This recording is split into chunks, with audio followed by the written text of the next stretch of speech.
Assalamualaikum warahmatullahi wabarakatuh. Saya Fifatur Rahman, NIM 20104111107. Di sini saya akan menjelaskan mengenai alasan mengapa perusahaan menjual barang secara kredit. Jadi alasannya yaitu untuk meningkatkan penjualan. Perusahaan memiliki kapasitas produksi yang menganggur dan karena alasan persaingan. Penjualan secara kredit menimbulkan biaya dan manfaat bagi perusahaan. Selanjutnya yaitu terdapat kebijakan penjualan secara kredit, dibagi menjadi dua, yaitu komponen kebijakan kredit dan investasi dalam piutang. Komponen kebijakan kredit dibagi menjadi tiga, yaitu yang pertama, syarat penjualan. Adalah menentukan bagaimana perusahaan menjual barang atau jasanya, apakah dilakukan secara kredit atau tunai. Jika dilakukan secara kredit, maka syarat penjualan harus menentukan secara spesifik mengenai jangka waktu kredit, potongan tunai, dan periode potongan, serta jenis kredit. Yang kedua yaitu analisis kredit. Dalam pemberian kredit, perusahaan menentukan berapa banyak upaya yang dilakukan untuk dapat membedakan antara pelanggan yang akan membayar dan pelanggan yang tidak akan membayar. Yang ketiga yaitu kebijakan penagihan piutang. Setelah kredit diberikan, perusahaan mempunyai masalah yang potensial dalam pengumpulan kas. Untuk itu, perusahaan harus menentukan kebijakan penagihan piutang. Selanjutnya yang terakhir yaitu terdapat investasi dalam piutang. Investasi dalam piutang bagi suatu perusahaan tergantung pada jumlah penjualan kredit dan rata-rata periode pengumpulan piutang atau Average Collection Period atau ACP. Diketahui rumus mencari account receivable yaitu account receivable sama dengan average daily sales dikali ACP. Sekian presentasi dari saya. Untuk materi yang selanjutnya akan dijelaskan oleh teman saya. Wassalamualaikum warahmatullahi wabarakatuh. Assalamualaikum warahmatullahi wabarakatuh. Perkenalkan, nama saya Akasia Nabila Saluja, NIM 20110411109 dari kelas manajemen C kelompok 4. Di sini saya akan menjelaskan tentang manajemen piutang bagian syarat penjualan secara kredit. Syarat penjualan secara kredit. Syarat penjualan mencakup 3 unsur yang berbeda, yaitu yang pertama, jangka waktu kredit, yang kedua, potongan tunai dan periode potongan, yang ketiga, jenis kredit. Jangka waktu kredit. Jangka waktu kredit adalah lamanya waktu saat penjualan dilakukan sampai dengan pelanggan harus melunasi semua hutangnya. Jangka waktu kredit sangat bervariasi antara industri, tetapi biasanya antara 30 sampai dengan 120 hari. Terdapat beberapa faktor yang mempengaruhi lamanya jangka waktu kredit. 2 di antaranya yang penting adalah jangka waktu persediaan pembeli dan siklus operasi. Di samping 2 faktor tersebut, terdapat beberapa faktor lain yang mempengaruhi jangka waktu kredit, yaitu yang pertama jenis barang yang dihasilkan atau dijual, yang kedua permintaan konsumen, yang ketiga biaya, profitabilitas, dan standarisasi, yang keempat resiko kredit, yang kelima besarnya transaksi, yang keenam persaingan, yang ketujuh jenis pelanggan. Sekian dari saya, kurang lebihnya mohon maaf. Wassalamualaikum warahmatullahi wabarakatuh. Assalamualaikum warahmatullahi wabarakatuh. Nama saya Dodi Kristiono, NIM 2010411. Di sini saya akan menjelaskan tentang potongan tunai. Potongan tunai merupakan bagian dari syarat penjualan yang diberikan kepada pelanggan yang membayar dalam periode potongan. Contohnya, dengan syarat penjualan 7/30 net 30, apakah potongan 2% tersebut menarik pembeli untuk membayar lebih cepat? Anggapan pembeli membeli barang senilai 1 juta, pembeli dapat membayar 980.000 dalam jangka waktu 10 hari atau menunggu 20 hari dan membayar 1 juta. Rumusnya adalah EAR sama dengan 1 plus 0,02408 pangkat 18,25 dikurangi 1 sama dengan 44,6%. Yang selanjutnya adalah potongan tunai dan Average Collection Period ACP. Sebagai contoh, perusahaan merupakan syarat penjualan net 30 dan ACP selama 30 hari. Jika perusahaan menawarkan syarat penjualan 2/30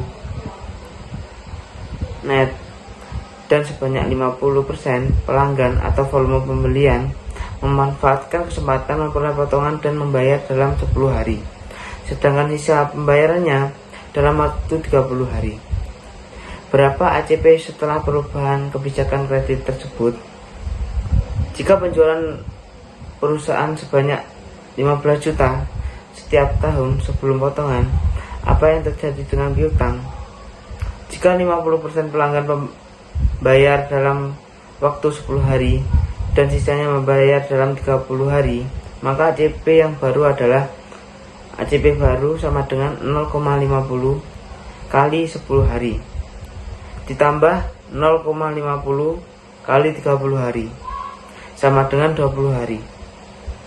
Yang selanjutnya adalah jenis kredit.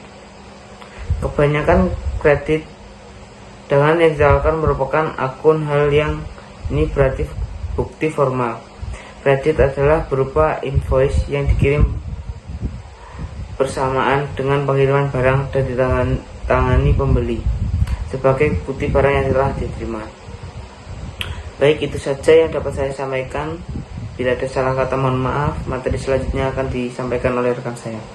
Wassalamualaikum warahmatullahi wabarakatuh. Assalamualaikum warahmatullahi wabarakatuh. Perkenalkan, nama saya Damara Tasarova, NIM 20110411108. Di sini saya akan menerangkan tentang analisis kebijakan kredit. Pertama, efek kebijakan kredit. Dalam mengevaluasi kebijakan kredit, ada 5 faktor yang harus dipertimbangkan, yaitu pertama ada dampak terhadap penjualan atau revenue effect. Jika perusahaan memberikan kredit, maka akan terjadi penundaan penerimaan kas karena pelanggan memperoleh keuntungan dari penawaran kredit. Namun demikian, perusahaan dapat membebankan harga yang lebih tinggi jika perusahaan memberikan kredit, dan pemberian kredit juga dapat meningkatkan jumlah barang yang dijual. Dengan demikian, pemberian kredit diharapkan dapat meningkatkan penjualan. Kedua, yaitu ada dampak terhadap biaya atau cost effect. Walaupun perusahaan mengalami penundaan penerimaan penjualan, jika perusahaan memberikan kredit, perusahaan tetap segera menanggung biaya atas penjualan. Apakah perusahaan menjual secara tunai ataupun kredit, perusahaan tetap membeli atau memproduksi barang yang dijual. Kemudian yang ketiga yaitu ada biaya atas utang.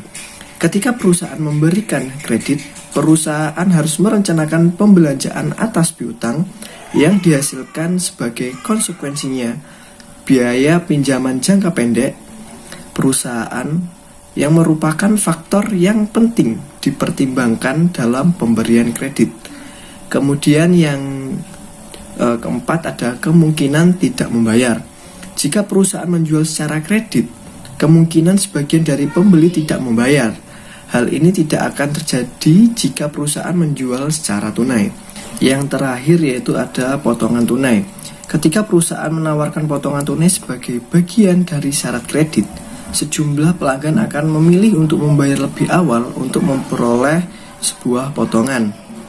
Kemudian yang kedua, saya akan menjelaskan tentang mengevaluasi usulan kebijakan kredit, di mana untuk menganalisis perlu dijelaskan notasi yang digunakan sebagai berikut, di mana ada P yang artinya harga per unit, kemudian V ada biaya variabel per unit, kemudian ada Q yang artinya jumlah unit produk yang dijual per bulan sekarang, kemudian ada key aksen key yang ada tanda petiknya ini, yaitu jumlah unit produk yang dijual pada kebijakan baru. Kemudian yang terakhir ada R yang artinya tingkat keuntungan yang disyaratkan per bulan. Sekian presentasi dari saya, kurang lebihnya mohon maaf. Wassalamualaikum warahmatullahi wabarakatuh. Assalamualaikum warahmatullahi wabarakatuh. Nama saya Daniel Dova Sunarto, NIM 20104112660. Di sini saya akan menjelaskan tentang lanjutan dari arus kebijakan kredit. Jika tingkat keuntungan yang diisyaratkan 2% per bulan, apakah perubahan kebijakan kredit perusahaan Citra menguntungkan? perusahaan saat ini bekerja masih di bawah kapasitas normal, sehingga peningkatan produksi dan penjualan tidak berdampak pada biaya tetap.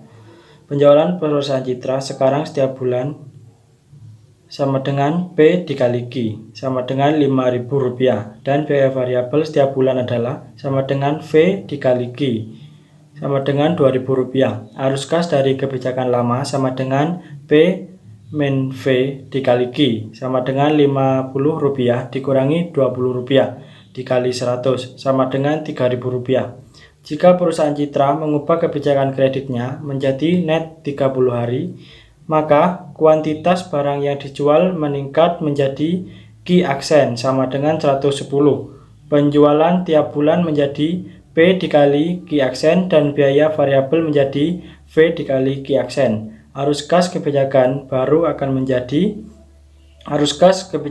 sama dengan P min V dikali Q aksen sama dengan Rp50 dikurangi Rp2 dikali 110 sama dengan Rp3.300. Sedangkan instrumental arus kas sama dengan P min V dikali Q aksen dikurangi Q sama dengan Rp50 dikurangi Rp20 dikali 110 dikurangi 100 sama dengan Rp300. Sedangkan nilai sekarang dari arus kas instrumental adalah PV sama dengan P min V dikali Q aksen dikurangi Q per R sama dengan Rp50 dikurangi Rp20 dikali 110 min 100 per 0,02 sama dengan Rp300 per 0,02 sama dengan Rp15.000. Itu saja yang dapat saya jelaskan, kurang lebihnya mohon maaf. Wassalamualaikum warahmatullahi wabarakatuh. Assalamualaikum warahmatullahi wabarakatuh. Perkenalkan, nama saya Yusi Saharani, NIM 2010411106. Di sini saya akan melanjutkan presentasi dari teman saya, yaitu tentang biaya perubahan kebijakan kredit. Ada dua komponen yang harus dipertimbangkan dalam menghitung biaya dari perubahan kebijakan kredit. Yang pertama yaitu karena penjualan meningkat dari Q menjadi Q aksen. Perusahaan harus memproduksi lebih banyak yaitu Q aksen dikurangi Q dan biaya V dalam kurung Q aksen min Q sama dengan V-nya 20 Q aksen 110 min Q 100 menjadi 200. Yang kedua, penjualan yang dapat dikumpulkan menjadi kas pada bulan ini berdasarkan kebijakan sekarang sama dengan P dikali Q sama dengan 50 dikali 100 yaitu hasilnya 5.000. Tidak akan bisa dikumpulkan sampai dengan 30 hari kemudian berdasarkan kebijakan baru.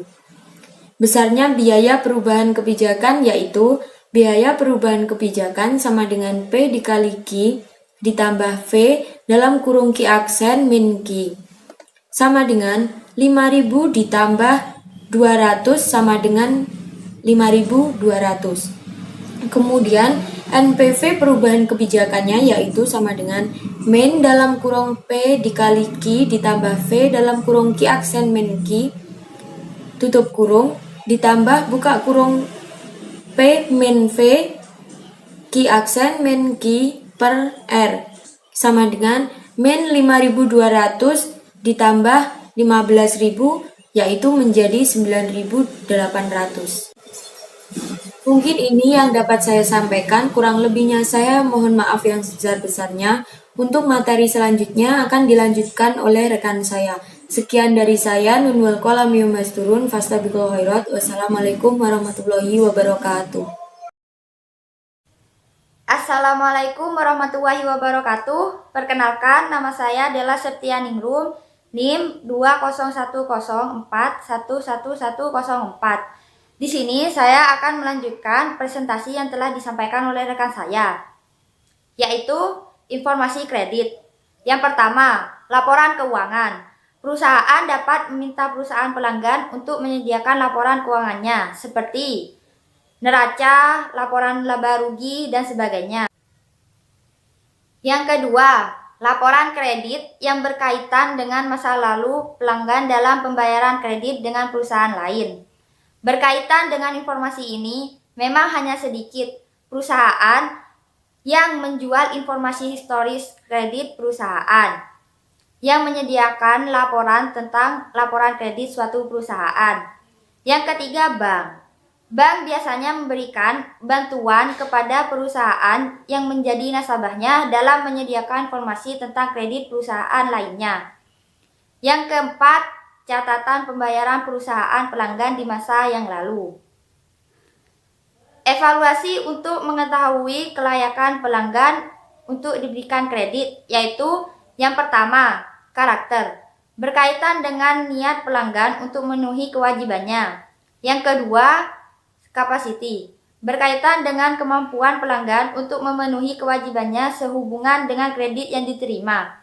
Yang ketiga, kapital, berkaitan dengan kemampuan pelanggan untuk menyediakan modal sendiri. Yang keempat, kolateral, berkaitan dengan jaminan yang disediakan pelanggan jika gagal untuk memenuhi kewajibannya. Sekian dari saya, kurang lebihnya mohon maaf. Wassalamualaikum warahmatullahi wabarakatuh. Assalamualaikum warahmatullahi wabarakatuh. Nama saya Dea Wahyu Sandita, NIM 20104111101. Saya akan menjelaskan bagian materi dari kebijakan pengumpulan piutang. Pemantauan piutang. Untuk menjaga agar pelanggan membayar kewajiban tepat waktu, kebanyakan perusahaan akan memantau piutang yang telah jatuh tempo. Pertama, perusahaan perlu memerhatikan ACP dari waktu ke waktu. Jika terjadi peningkatan ACP, maka perlu mendapatkan perhatian yang lebih serius dari perusahaan. Kedua, perusahaan dapat menyusun aging schedule sebagai salah satu alat untuk memantau piutang. Upaya pengumpulan piutang.